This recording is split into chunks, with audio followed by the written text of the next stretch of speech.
esa dificultad o esas controversias que a veces hay entre padres e hijos. Y la historia de un papá que mandó a su hijo por lo del desayuno. Lo mandó por el desayuno y como a los 15, 20 minutos vuelve su hijo con algunas cositas. Vuelve con 3.000 de pan, vuelve con una bolsa de leche, vuelve con 4 huevos y con una talegada de pilas. Con una bolsa de pilas llegó el muchacho. Y entonces pues el papá queda como medio confundido, ¿no? Y queda como medio, ¿usted qué le pasó? ¿Por qué? O sea, ¿usted para qué me trae eso? Dije, no papá, pues yo hice lo que usted me dijo. Me dio un billete de 50, me dijo, traigan una bolsa de leche, traigan 3.000 de pan, traigan 4 huevos y pilas con las vueltas. Eso fue lo que usted me dijo, papá. 3.000 de pan, una bolsa de leche, 4 y pilas con las vueltas. Entonces él con las vueltas, ¿qué hizo? Un paquetado de pilas.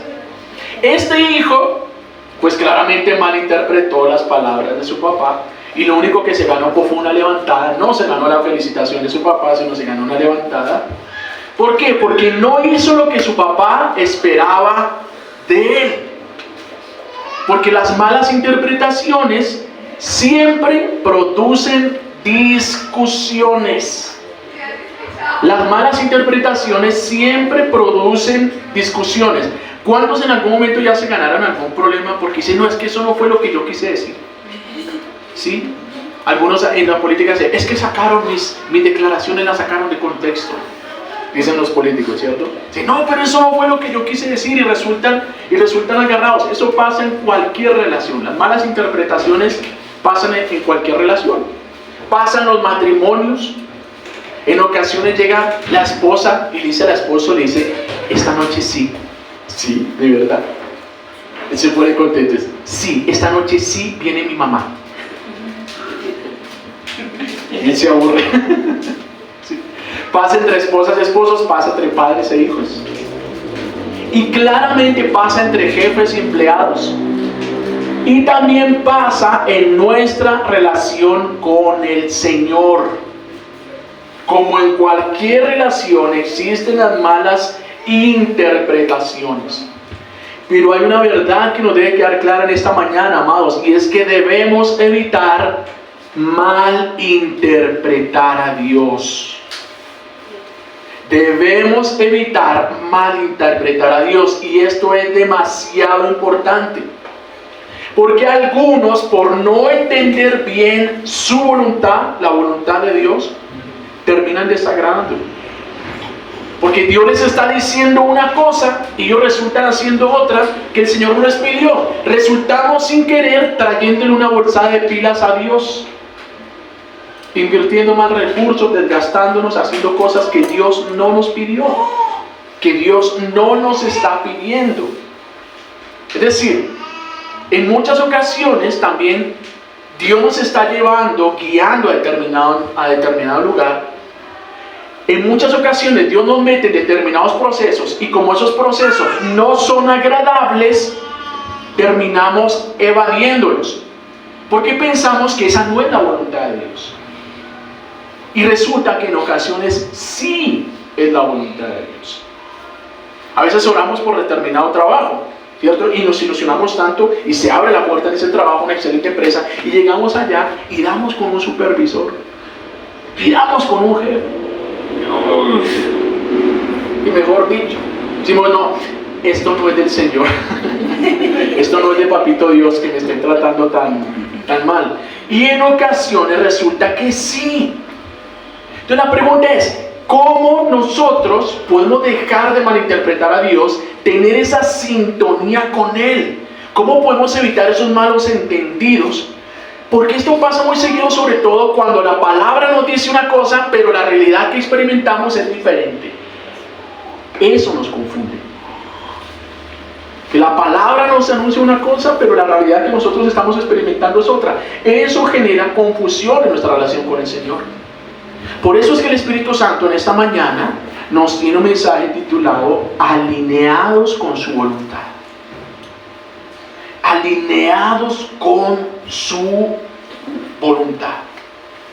Y para poder orientarnos en esto, vamos a estar viendo en esta mañana 3 implicaciones que hay para estar alineados con su voluntad. ¿Qué implica estar alineado realmente con la voluntad de Dios? Quiero compartir a la luz de la Escritura 3 implicaciones que una persona que está alineada con Dios es una persona que ella lo aplica a su propia vida. Y lo vamos a estar viendo a través de la historia de un grupo de personas para quienes el Señor Jesús llegó, pero claramente ellos lo estaban muy mal interpretando. Tiene una imagen completamente distorsionada de lo que Jesús venía a hacer con ellos. Acompáñenme por favor al Evangelio de Marcos, al capítulo 11. Los versículos del 1 al 11. Evangelio de Marcos, capítulo 11, versículos del 1 al 11. Encienda su Biblia, abra la Escritura.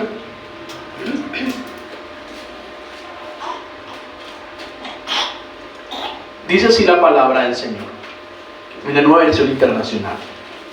Cuando se acercaban a Jerusalén y llegaron a Betfagé y a Betania, junto al monte de los olivos, Jesús envió a 2 de sus discípulos con este encargo: vayan a la aldea que tienen enfrente. Tan pronto como entren en ella, encontrarán atado un burrito en el que nunca se ha montado nadie. Desátenlo y tráiganlo acá. Y si alguien les dice, ¿por qué hacen eso?, díganle, el Señor lo necesita y enseguida lo devolverá.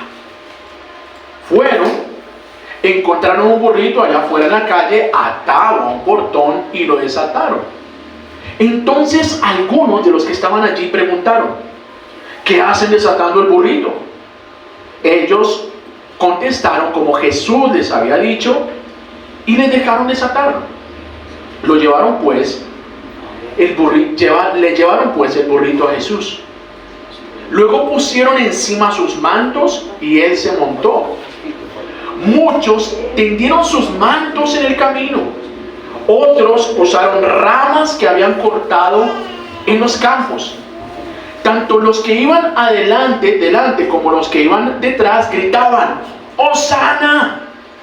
Bendito el que viene en el nombre del Señor, bendito el reino venidero de nuestro Padre David, ¡Hosana en las alturas!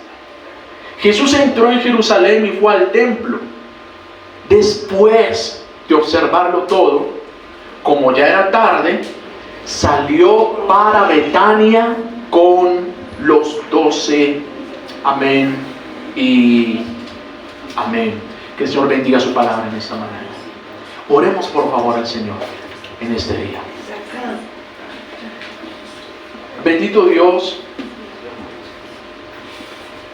quisiéramos que esto que hacemos, Padre, cada mañana, o aquello que hacemos en el trabajo, en la casa o en el Transmilenio, de encender la Biblia, quisiéramos, Padre, que por la acción de tu Espíritu Santo eso se cumpla en esta mañana, Señor.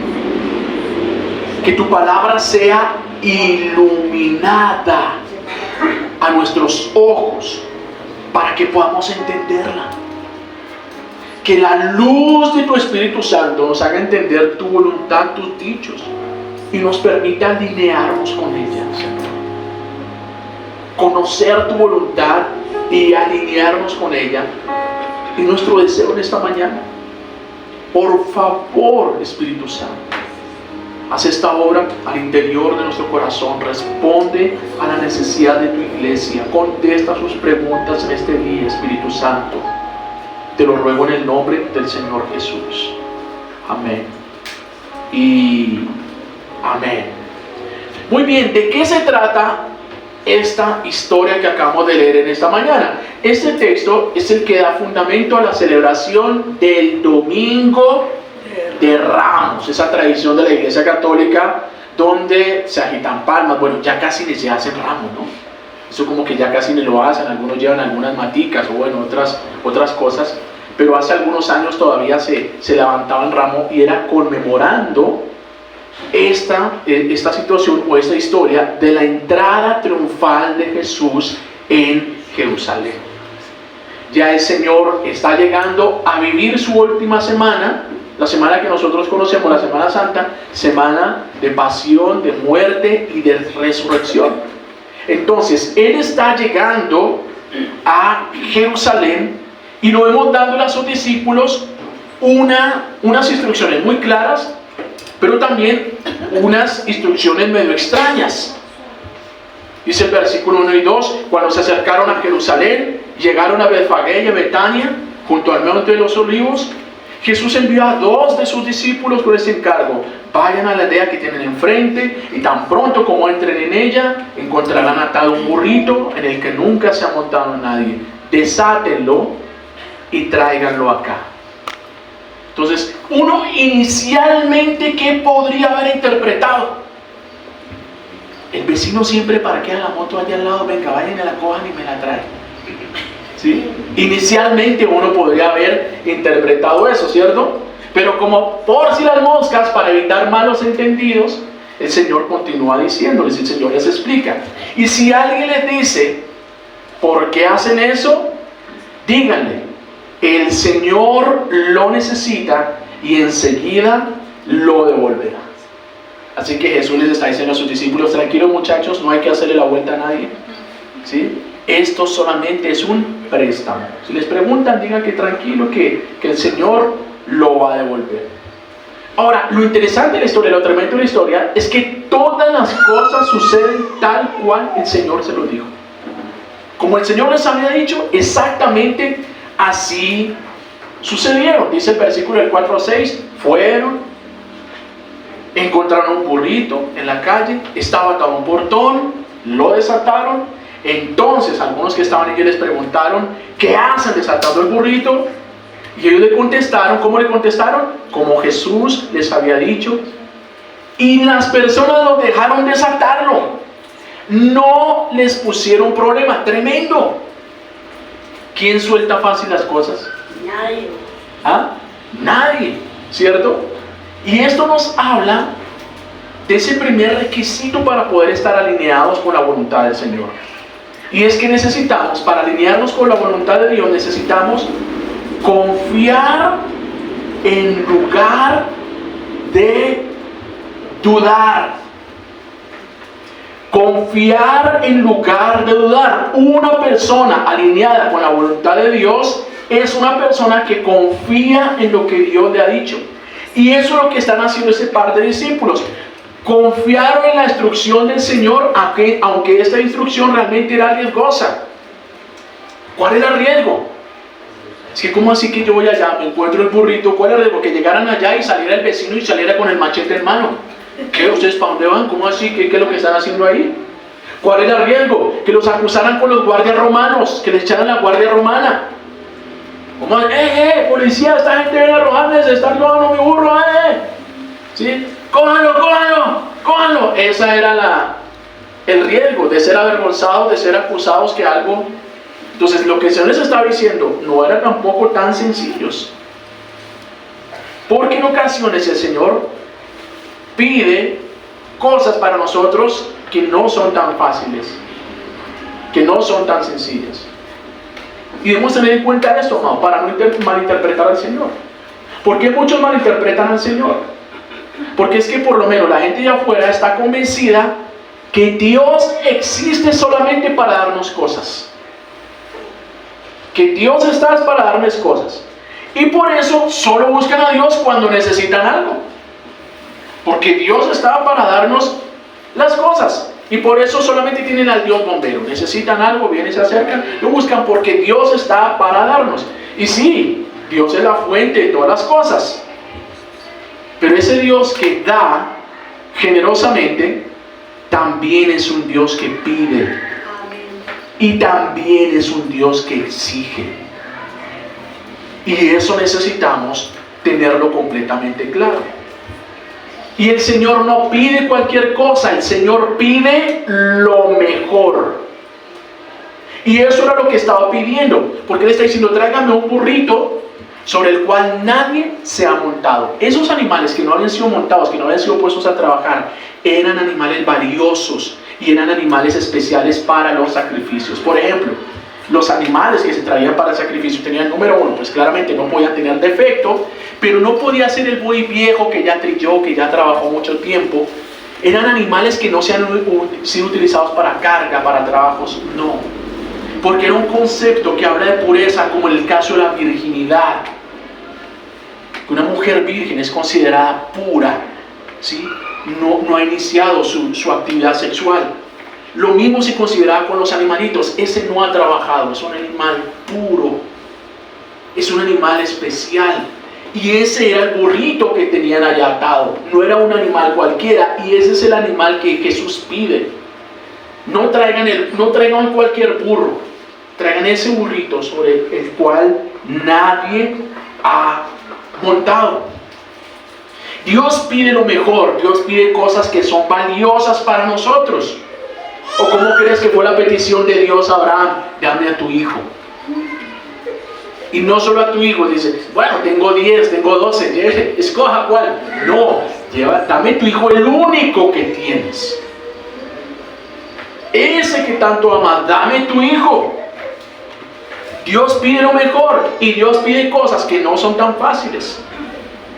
¿Usted creerá cuando Dios manda a Moisés a presentarse delante del faraón, del emperador y del gobernador del mundo en ese momento?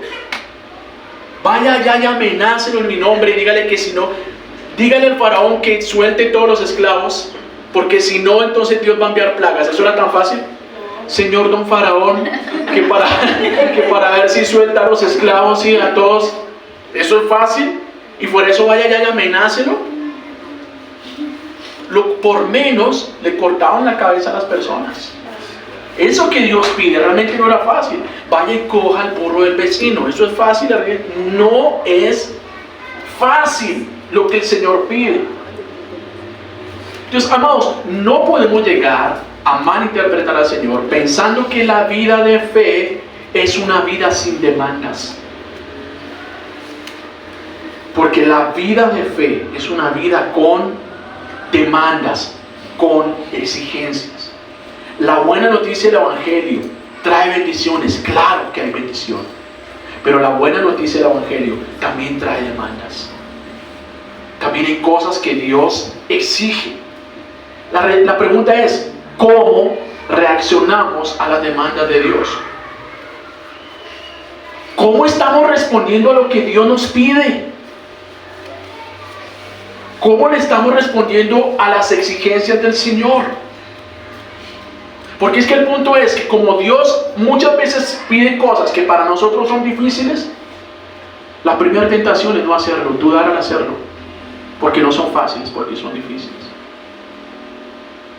No es fácil perdonar, no es fácil sacar tu dinero que de pronto necesitas para pagar un recibo y decir, no, voy a dar mi diezmo. Y son cosas que Dios pide. Entonces, como son cosas que no son tan fáciles, generalmente nosotros dudamos, o como son cosas que nos desafían, entonces nosotros dudamos. Pero el ejemplo que estamos viendo aquí en la palabra es el ejemplo de los discípulos que confiaron en el plan que Dios tenía, a pesar de que esa instrucción que les estaba dando parecía realmente riesgosa. Porque si hay algo que nos está dejando claro este texto, es que nuestro Dios es un Dios confiable. Nuestro Dios es un Dios confiable. ¿Cómo lo sabemos? Tal cual como el Señor les dijo, tal cual pasó. Con los detalles que el Señor les dijo, así detalladamente, así sucedió. Entonces, amados, cuando Dios nos pide algo, cuando Dios pide que le entreguemos algo, es porque Él tiene un propósito bueno detrás. Por eso necesitamos confiar en lugar de dudar. Y si hay algo que nos va a ayudar en esto, es conocer a nuestro Dios. Es conocerlo. Porque en medio de todos los discípulos dijo, no, esas mañas del Señor. Pero la otra vez nos hizo unas parecidas allá cuando nos dijo que le diéramos de comer a la gente. pero él sabrá cómo lo va a hacer. Ya conocían, su experiencia con el Señor los capacitó para eso. Entonces, amados, confiar en lugar de dudar. De hecho, un pensador dijo de una manera muy clara: si hay algo de lo que necesitamos dudar, es de nuestras dudas. Si hay algo de lo que necesitamos dudar, es de nuestras propias dudas, porque la mayoría de ellas son infundamentadas. Entonces, duda sí, pero de tus propias dudas. Pero del Señor necesitamos confiar, porque confiando estamos alineados con su voluntad. Ahora la historia, volvamos al texto. Está el Señor entrando a Jerusalén. ¿Y cómo lo están recibiendo? Dice el versículo 8 al 10. Muchos tendieron sus mantos sobre el camino, otros usaron ramas que habían cortado en los campos, tanto que los que iban delante y los que iban detrás gritaban. ¿Qué gritaban? ¡Hosana! Bendito el que viene en el nombre del Señor. Bendito el reino venidero de nuestro Padre David. ¡Hosana en las alturas! ¿Cómo lo estaban recibiendo? Lo estaban recibiendo el Señor como se recibía a un rey. Mantos agitando, ramas. Así era como recibían al César allá en Roma. Cuando él venía, la gente agitaba laureles, sacaban ramas, lo aplaudían, había el tapete rojo, entraba César. Así lo hizo el pueblo de Israel durante muchos años. Cuando los jueces o cuando los reyes venían de sus campañas militares y habían vencido, así lo recibían a la entrada de Jerusalén, aclamándolos con ramas, con mantos. Aquel que ha vencido. Y por eso le gritaban: ¡Hosana! ¿Usted sabe qué quiere decir Hosana? ¿Sabe? Sálvanos, salva ahora. Bendito el que viene a restablecer el reino caído de David. Por fin llegó el que nos va a poner a venir sabroso. Este es. ¿Y por qué lo recibieron así? Hay algo interesante con esta entrada triunfal de Jerusalén. Y es que es uno de los pocos hechos de Jesús que los 4 evangelistas lo relatan. Los 4 evangelios relatan esta parte de la entrada de Jesús en Jerusalén. Claramente los 4 evangelistas enfatizan esa última semana del Señor, la culminación de su propósito en esta tierra. Pero lo que nos deja ver Juan en cuanto a esta entrada triunfal es que la multitud se había enterado de los milagros que había hecho el Señor, pero sobre todo de la resurrección de Lázaro. Porque no hace mucho, unos pocos días atrás, unos escasos meses atrás, este Jesús que estaba entrando ahí, había resucitado un muerto. Entonces, este es el rey que necesitamos para que saque corriendo esos romanos desgraciados. Este es el que necesitamos. ¿Por qué? Porque si alguno llega a morir en el campo de batalla, este viene y lo resucita. Así no hay ejército que pierda. Con este vamos a la fija. Con él vamos a la fija. Y Lucas, entonces número 1, mira la motivación. La gente estaba esperando que él trajera un ejército vencedor. Y mira el otro detalle que nos deja ver Lucas respecto a la entrada del Señor. Nos deja ver un detalle muy importante respecto a la sinceridad de aquellos que estaban recibiendo al Señor. Lucas 19, 41 al 42. Mira la imagen que nos presenta Lucas. Cuando se acercaba a Jerusalén, Jesús vio la ciudad y ¿qué hizo? Lloró por ella, lloró por la ciudad. Y dijo: ¿cómo quisiera que hoy supiera lo que te puede traer paz? Pero eso ahora está oculto de tus ojos. ¿Por qué Jesús lloró? Porque esa gente no entendía el propósito con el cual Él estaba viviendo. Porque estaban velados, no lo entendían. Porque lo estaban malinterpretando. Lo que ellos entendieron fue pilas con las vueltas. Era lo que estaban entendiendo. Entonces, cuando uno ve este recibimiento de toda la multitud, pareciera que sí, que realmente lo estuvieran entendiendo. Pero la verdad es que no. Porque ellos lo que estaban haciendo simplemente era adulando al Señor. ¿Y usted sabe qué es la adoración?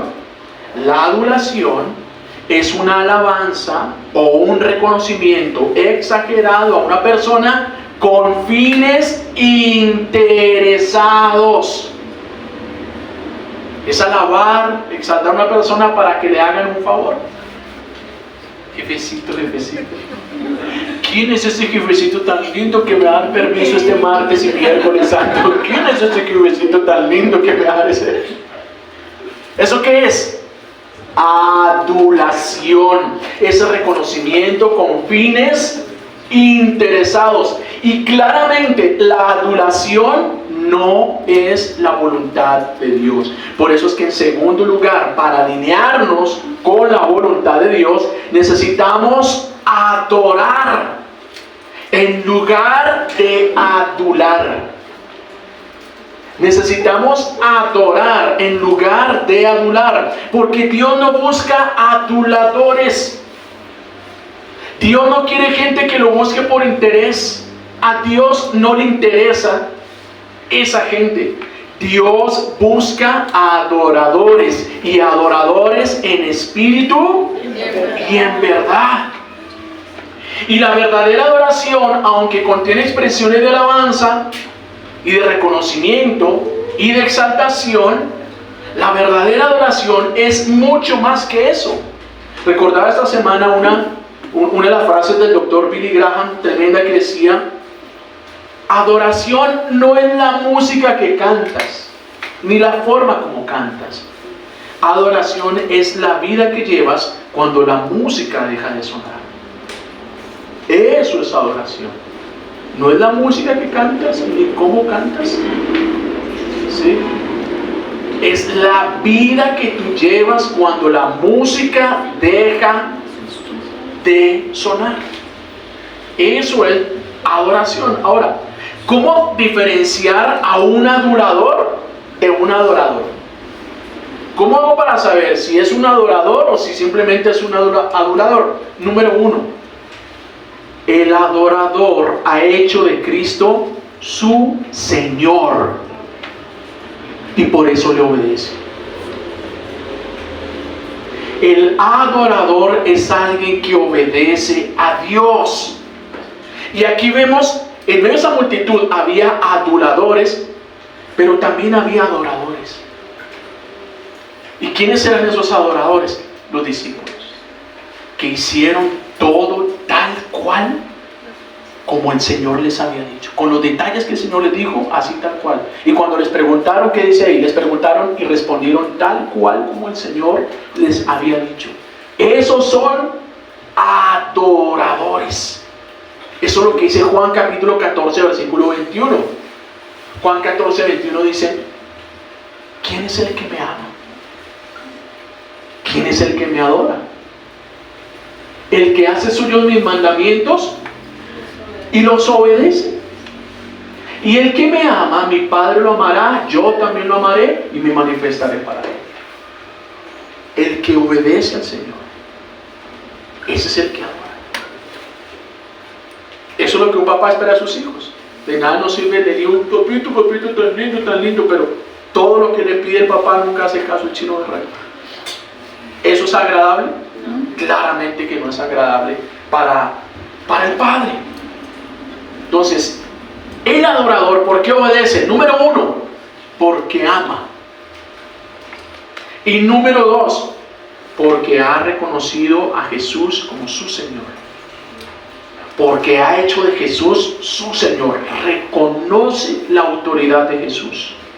Entonces, esta multitud no buscaba un Señor. Esta multitud, ¿qué buscaba? Un Salvador.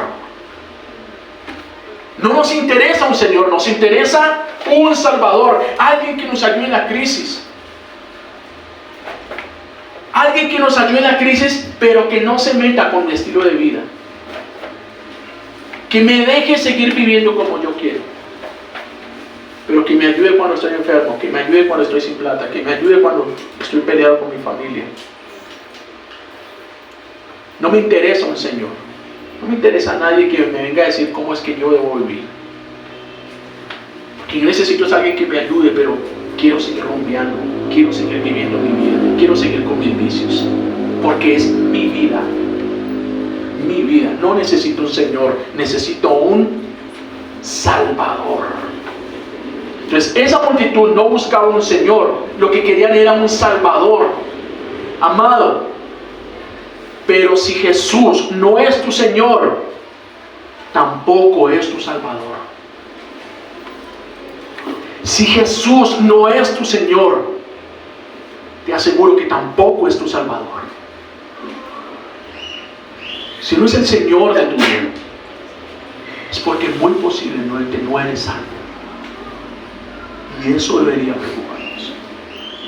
Eso debería preocuparnos. Entonces, un adorador es alguien que obedece, pero no es solo alguien que obedece. Además de eso, un adorador es alguien que permanece.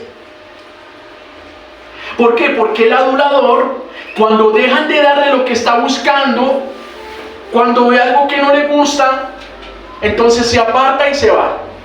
Esto sí ya no me gustó, esta parte sí ya no, entonces se aparta y se va. Ve algo que no le gusta y entonces no vuelve. Eso hace un adulador. Y yo no sé si a alguno de ustedes ya le pasó que estuvo en una posición de privilegio, de pronto su trabajo fue coordinador, fue jefe, fue asistente, tenía gente a cargo, ¿cierto? Y entonces estabas en esa posición y la gente de tu cumpleaños, entonces la chocolatina, cafecito, lo uno, lo otro. Y por alguna situación te movieron de ese cargo, ¿cierto? Entonces la gente que estaba abajo nunca más una chocolatina. Nunca más. ¿Por qué?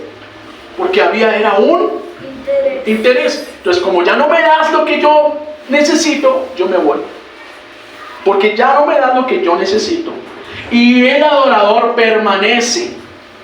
El adorador entendió lo que el profeta Habacuc entendió: que aunque la higuera no florezca, que aunque no haya vides en los campos, que aunque no haya vacas ahí en la majada, con todo yo me gozaré y con todo yo me alegraré en el Señor. Que si tú me bendices y me das algo, yo te adoro. Amén. Y si no me das nada, igual yo te adoro. Amén. Igual yo te alabo, permanezco. Eso es lo que hace un adorador. Eso es lo que hizo la diferencia entre los discípulos y la multitud. Porque la multitud, hubo un momento cuando Jesús se les paró en la raya y les dijo: miren, ya no hay más señales, miren, ya no hay más pan, olvídense, ya no hay más señales, no busquen más de eso porque ya no hay más. Hasta aquí fue. ¿Qué hizo la multitud? Se fue. Y uno a uno empezaron a decir todos. Y el Señor Jesús, siendo un gran motivador, mire este gran motivador, ¿qué le dice a sus discípulos? ¿Y ustedes qué? ¿También se quieren ir? Bien, pues. ¿Hay algunos de ustedes que también se quieran ir? Tremendo motivador el Señor. Se preocupó harto por aquellos. Ay, no, ¿y ahora qué hago? Se me fue la gente, Señor. ¿Y ahora cómo hace para establecer el reino? Y ustedes también se quieren ir. Fue la palabra del Señor. Esa misma multitud que está ahí recibiéndolo, que está ahí aclamándolo, estos mismos aduladores, cuando vieron que Jesús no venía a sacar corriendo a César, no venía a darles lo que ellos estaban buscando, cambiaron en 4 días los gritos de Hosana, Hosana. ¿Por cuáles gritos los cambiaron? Crucifícale, crucifícale, crucifícale. No nos sirve. Un Dios así no nos sirve. Un Dios que no me da lo que yo quiero como yo lo quiero, no me sirve. Es preferible que lo maten, crucifíquenlo. Eso es lo que hacen los aduladores. Pero ¿qué hicieron los discípulos? Como sabemos, a pesar de que ellos se dispersaron momentáneamente, vivieron su crisis, fueron restaurados por el Señor y todo, bueno, a excepción de Judas, pero todos fueron hasta la muerte con el Señor, al punto que todos experimentaron el martirio. El único que no murió martirizado fue Juan, pero aún así él también experimentó el martirio. Pero Jacobo murió decapitado, Pedro murió crucificado de cabeza, Andrés fue empalado y puesto en una forma de X. Todos murieron de manera cruel, de manera difícil. Ahora, ¿y nosotros? ¿Adoradores o adoradores? ¿Hasta dónde estamos dispuestos a obedecer al Señor? ¿En qué nivel realmente está nuestra obediencia? ¿Somos capaces de obedecer esas instrucciones raras del Señor? ¿Difíciles del Señor? ¿Hasta dónde estamos dispuestos a llegar por la fe? ¿Hasta dónde estamos dispuestos a llegar por nuestra fe? Y esto es clave hacerle esta pregunta hoy en el año 2024, porque créanme, se ve una persecución y una opresión cultural tan fuerte en estos tiempos. Cultural. Hoy tenemos la bendición que en muchos lugares, o para muchos, ser cristiano está hasta de moda. Pero va a llegar el momento donde no va a ser simplemente una moda, porque la presión nos va a absorber. Entonces, ¿hasta dónde estamos dispuestos a llegar? ¿Eres de los que se desaniman cada vez que hay algo en el cuerpo de Cristo que no cumple tus expectativas? Yo no vuelvo por allá. ¿Eres aquellos que se desaniman de esa manera? Son preguntas que necesitamos hacernos respecto a si nuestra adoración no se volvió una adulación. Necesitamos que sea una verdadera adoración, porque esto es lo que el Señor espera. Ahora, recordemos, el propósito de Dios era muy diferente a lo que la multitud estaba esperando. Ellos esperaban que llegara directo al palacio de César. ¿Pero a dónde llegó? Mire el versículo 11. ¿A dónde fue el primer lugar que llegó el Señor? Jesús entró a Jerusalén, directo a sacar corriendo al César, corrompido, desgraciado. ¿A dónde llegó? Al templo. Y después de observarlo todo, porque el Señor lo ve todo, como ya era tarde, salió para Betania con los 12. El Señor lo ve todo y actúa en el momento oportuno. Pero Él lo está viendo todo. Lo primero que fue al templo. Y si usted sigue la lectura del capítulo, usted va a darse cuenta que al otro día, después se da cuenta de todo, y al otro día el Señor hace dos cosas. Primero, va a buscar alimento en una higuera que representa al pueblo de Israel, y va a buscar fruto en la higuera y no encuentra. Y como no encuentra fruto, ¿qué hace? Se enoja, dice: nunca más nazca fruto de ti, y la maldice y se seca. Y después de eso, ya emberracado y hambriado, se va para el templo y empieza a volcar las mesas de los que estaban vendiendo palomas, de los que cambiaban monedas. Se convirtieron esto en una cueva de ladrones. Y empieza a volcar todas esas mesas. Pues miren cómo es esto. Miren cómo también en ocasiones malinterpretamos al Señor.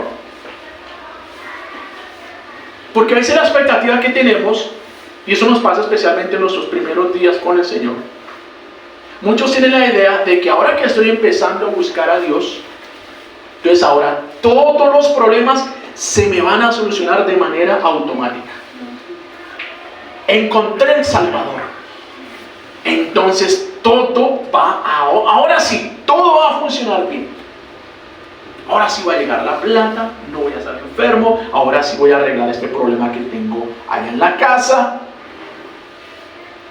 Sí, ahora sí todo va a estar bien. Esa es la expectativa. Pero cuando nosotros vemos a Jesús llegando a Jerusalén, no vemos a un Jesús salvando de la manera que ellos esperan. Vemos a un Jesús que lo primero que hace es llegar a confrontar. Él está llegando a confrontar la falta de fruto de su pueblo y las malas prácticas de aquellos que se hacían llamar pueblo de Dios. Y va al corazón de su fe, al templo. Viene el Señor a confrontar. Y así nos pasa y pasa en la vida de muchos que se acercan al Señor. Que realmente las cosas, en lugar de empezar a solucionarte, empiezan a ponerse más difíciles. Y cosas que antes no fallaban, ahora están fallando. Y empiezan problemas en casa. Hay relaciones que se complican. Y empezamos a ser criticados. ¿Sí? Y antes había plata, pero hay momentos de ahora, ¿qué pasó con la plata? ¿Dónde anda? Y empiezan las cosas a complicarse y empiezan los conflictos. Y por causa de esto, algunos malinterpretan al Señor y ¿qué piensan? Si esto se trata del Evangelio, si esto se trata de la vida de fe, yo prefiero no volver por allá. Porque ¿para qué servir en la iglesia? Malinterpretar al Señor. Malinterpretan los modos del Señor. Por eso es que en tercer lugar, amados, necesitamos, para estar alineados con la voluntad del Señor, necesitamos valorar cuando Dios viene a confrontar. Valorar cuando Dios viene a confrontar. Valorar y no desechar. Cuando Dios viene a confrontar. ¿Por qué debemos valorar tanto la confrontación? Porque confrontar es el primer paso para restaurar. Amén. Porque sin confrontación no hay restauración. Y así lo hace el Señor. Le prometió al pueblo de Israel la tierra prometida, ¿cierto? Una tierra donde fluye leche y miel. Pero antes de eso, ¿qué hizo? Desierto. ¿Y qué era lo que estaba haciendo en el desierto? Confrontando los ídolos. Confrontando los ídolos que el pueblo de Israel tenía en su corazón. ¿A qué venía el rey? Porque está llegando el rey. Fue recibido como rey porque Él es el rey. ¿Y a qué venía el rey a Jerusalén? A confrontar el pecado, la falta de fruto y las malas prácticas de aquellos que se hacían llamar pueblo de Dios. Y eso es lo que hace el Señor cuando llega a nuestra vida. Empieza a revolcar aquello que está mal dentro del templo, porque ¿cuál es el templo de Dios? Y así periódicamente viene el Señor. Dice, ¿cómo así que se convirtiendo esto en cueva de ladrones? Y viene a confrontar y viene a sacar aquello que está mal. Y por eso muchos malinterpretan al Señor, porque vienen a la iglesia y dicen, Señor, es que necesito que cambies a fulano, es que tengo un problema con fulano, tengo un problema con sultano, tengo un problema con perencejo. ¿Qué pensaban ellos? El problema es Herodes. El Herodes es el indio ese. Y el Señor, ¿qué le está diciendo? El problema no está allá. El problema está acá. El problema no está allá. El problema está acá. Y por eso necesita ser confrontado. Necesitan que el Señor vaya al fondo de su corazón y les muestre qué es lo que está mal, qué es lo que hay que cambiar. Y realmente la confrontación es una bendición. La confrontación es una bendición porque la confrontación del Señor es diferente. La confrontación del Señor es amorosa. Es diferente. ¿Cómo lo hizo con la samaritana? Vieja corrompida. Hola, es que usted sí es mucha zorra. Muchas veces ya 5 maridos. Fue ese lenguaje que utilizó el Señor con ella. La llamó y dijo, así como fregadita, ¿no? Hola, es que ya 5 maridos. Y la verdad es que el que ahora tiene ni siquiera te pertenece. ¿Cómo quedó esa mujer? ¿Qué estaba haciendo? Volcando mesas, sacando los cambistas. Estaba sacando eso. ¿Y qué pasó con esa mujer? Ella aceptó esa confrontación del Señor. Y dijo, uy, me parece que tú eres profeta. Lo que dices es verdad. Eso es verdad lo que estás diciendo. Lo acepto. Y ella salió de ahí con un propósito de vida completamente diferente. Vimos al Señor entonces en una noche, en una cena privada, con el decano de la universidad, con el decano en teología, Nicodemo, sentado con él. Dice: ¿cómo así, profe? ¿Cómo así que no sabes lo que es el nuevo nacimiento? ¿Tú? Profe, el maestro de Israel, ¿no conoces el principio de la salvación, el nuevo nacimiento? ¿Y cómo queda Nicodemo? Avergonzado. No, pero wow. ¿Cómo así? ¿Qué está haciendo el Señor? Está confrontando. ¿Dónde está todo lo que sabes? ¿Dónde está todo lo que sabes? Aplícalo el salmista Giovanni Ayala: te quite las picas.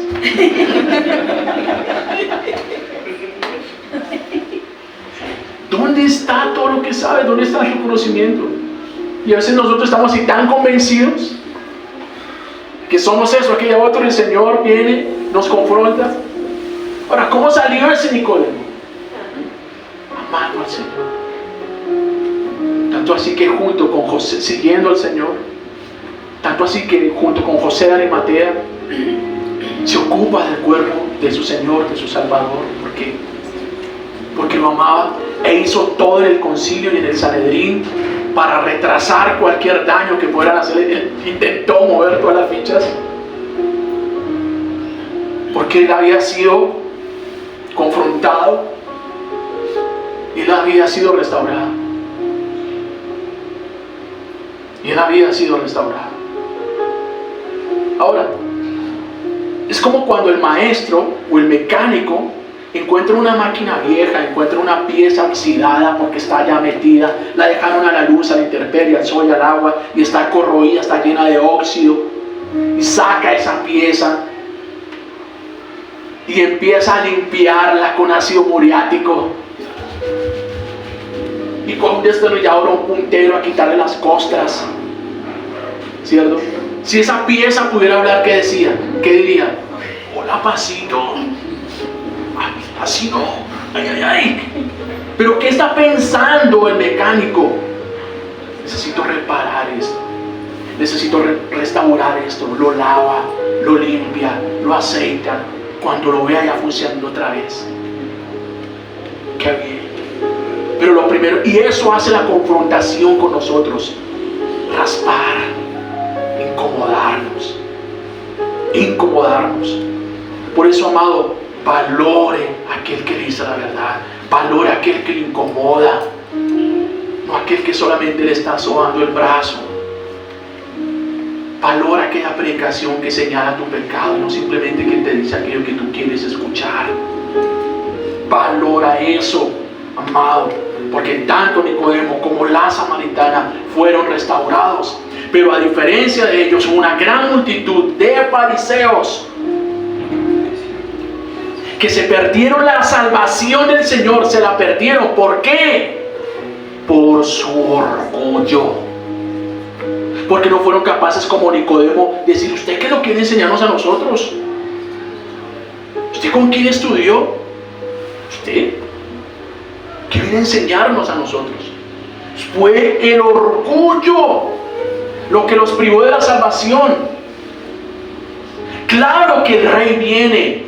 Claro que Jesús venía para salvar. Porque a eso venía. Por eso los 4 evangelistas lo dicen. Porque es la culminación del plan salvador de Dios. El Rey venía para salvar, pero no de la manera que ellos lo esperaban. Pero al fin de cuentas, en últimas, venía para eso. Para salvar. Porque nuestro Dios es un Dios salvador. Esa es la intención de Dios. Ahora, ¿qué se necesita para ser salvado y para ser restaurado? Humildad. Reconocer la autoridad de Jesús. Y aceptar su confrontación.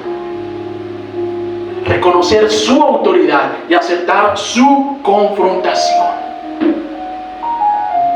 La verdad, amados, que desafortunadamente, especialmente en nuestro contexto latino y especialmente en nuestra generación, fuimos afectados por la falta de sabiduría de nuestros padres al corregir nuestra maldad.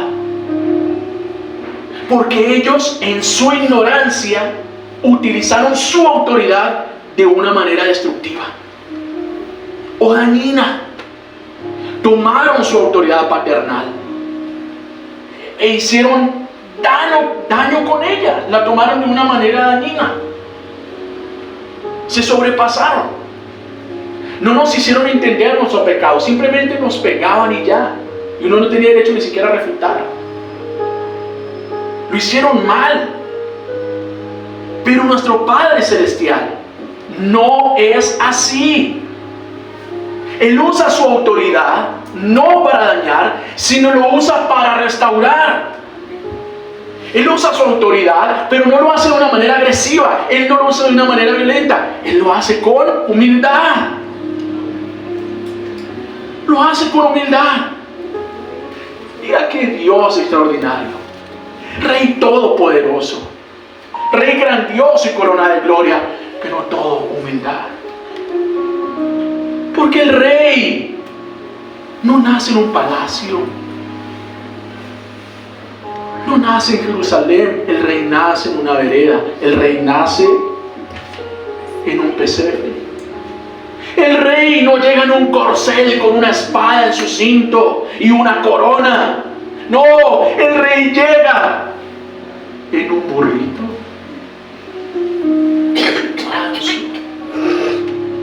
Y humilde. Así viene el que tiene toda la autoridad. Porque el dueño de todas las cosas y creador de todas las cosas pide prestado aquello que le pertenece por derecho propio. Préstamelo.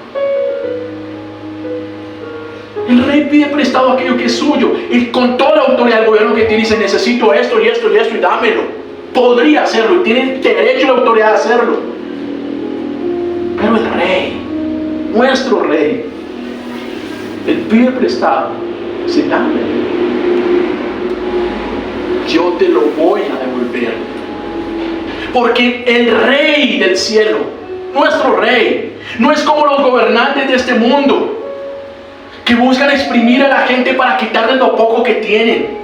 Más impuestos, más cosas. Dame eso, lo mejor que tengas, dámelo. Nuestro rey no es así. Nuestro rey busca lo peor de nosotros. Este rey busca lo peor. Dame ese pecado, dame ese dolor, dame esa miseria, dame esa tristeza, dame esa tristeza, esa amargura, ese dolor. Dámelo. Y a cambio de eso que nos da, su paz, su gozo, su amor, su provisión, su cuidado, su espíritu. Nuestro rey pide lo mejor de nosotros para darnos lo mejor de él. Es un rey completamente diferente. ¿Por qué nos cuesta tanto, amados, si nuestro rey es así y es completamente confiable? ¿Por qué si nuestro rey nos pide algo? Si nuestro rey pide algo y no lo devuelve, es porque nos va a dar algo completamente mejor. Porque Él pide lo peor de nosotros para darnos lo mejor. ¿Por qué entonces tanto lío y tanto problema para sujetarnos a la autoridad de este rey que es completamente confiable? ¿Por qué nos cuesta tanto? Hay una sola respuesta, amados: orgullo. Es que tú no lo haces como yo quiero. Y eso no me sirve. Orgullo. Y como somos así, entonces tiene que venir el rey que usa su autoridad para restaurar. Tiene que venir primero a confrontar y moler ese orgullo y quebrantar ese orgullo. Pero no está buscando destruir, está buscando restaurar. Y lo que vemos aquí es la humildad de Dios derrotando el orgullo del hombre. Porque como como nosotros lo cantamos, fue el orgullo lo que sacó al hombre del jardín del Edén. Fue el orgullo. Mi esposita compartió una imagen que dice algo muy cierto. La primera conferencia de autoayuda y de cree en ti mismo la dio la serpiente en el jardín del Edén. Fue la primera conferencia. Cree en ti mismo. Serán como dioses. Tú puedes sin Dios. Tú puedes ser como Dios sin Dios. No lo necesitas. Serán como dioses. Y ese orgullo, esa exaltación del hombre, ¿qué hizo? Lo sacó del jardín. Pero hay un Dios, hay un rey que viene a traernos de vuelta al jardín. Pero no podemos entrar de vuelta con el mismo virus que nos sacó. Y entonces necesita quebrantarnos. Y entonces necesita meternos en procesos que son dolorosos. Y pensamos en ocasiones, Señor, esto no es tuyo, esto no tiene que ver contigo. Y el rey está arreglando la pieza. El rey está restaurando, porque él utiliza la autoridad para reconstruir. Y tiene que venir y echar fuera lo que no le gusta a él. Porque qué maña que tenemos de estar haciendo el templo del Señor cueva de ladrones. Qué mala maña que tenemos. Y tiene que venir periódicamente el Señor a echar fuera, a sacar todo eso. Por eso, mi hermano, confía en el Señor. No adules ahora. Valora la confrontación del Señor. Porque esta es la manera, créeme que esta es la voluntad de Dios. Porque ¿cuál es la voluntad de Dios? Y alguien decía, Dios está más interesado en hacerte santo que hacerte feliz. Amén. Y esa es la verdad, pero es que el fin último es la felicidad. Solo que el camino a esa felicidad es la santidad. Porque si hay algo que te va a marcar en la vida, si hay algo que se va a tirar tu vida, es el pecado. Es el pecado. Entonces, para hacerte feliz te tiene que santificar primero. Y eso nos cuesta. Por eso dice Pablo en su carta a los tesalonicenses respecto a la voluntad de Dios. ¿Cuál es la voluntad del Rey?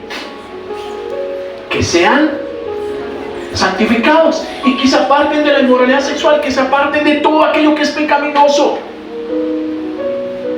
Porque eso se tira a sus vidas. Porque eso los marca, porque eso los hace daño. Porque eso no los deja ser felices. Y en ese proceso de santificación es necesario confrontar. Es necesario dejar de adular al Señor. Es necesario confiar en Él, aunque no lo entendamos. Por eso, mis amados, cuando Dios con autoridad nos viene a confrontar,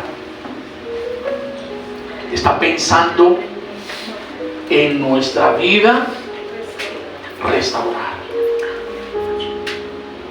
Cuando Dios con autoridad nos viene a confrontar, lo que está pensando es en restaurar nuestra vida. Porque Él usa su autoridad para restaurar. ¿Qué tal si nos ponemos de pie y damos gracias al Señor por su palabra?